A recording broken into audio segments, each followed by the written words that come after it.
Okay, hai, Assalamualaikum. Video kali ni aku nak pasang aku punya screen protector dah sampai ni untuk Huawei Band 10 aku. Tapi sebelum tu korang tengok kejap pasal jam ni, okay? Okay, antara features terbaru Huawei Band 10 selain korang boleh detect korang punya exercise punya track record, move, berapa step, berapa kali korang dah burn, nampak kat sini semua, heart rate, sleep, wake management, emotional well-being, SpO2, blood pressure. Sekarang Huawei dah buat features baru, iaitu korang boleh menggunakan Touch and Go e-wallet. Korang boleh connect, korang boleh pakai melalui smartwatch ni. Korang connect kan, korang boleh pakai.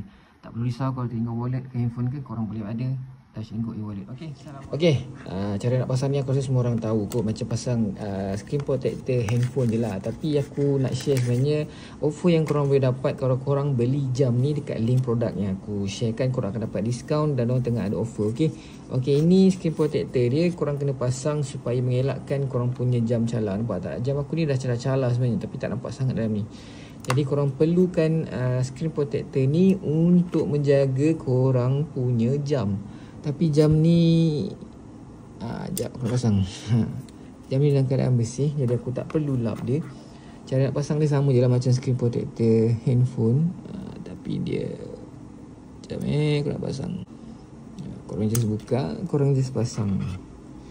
Linekan dia betul-betul supaya dia cantik kedudukan dia. Okay, macam tu je cara nak pasang dia.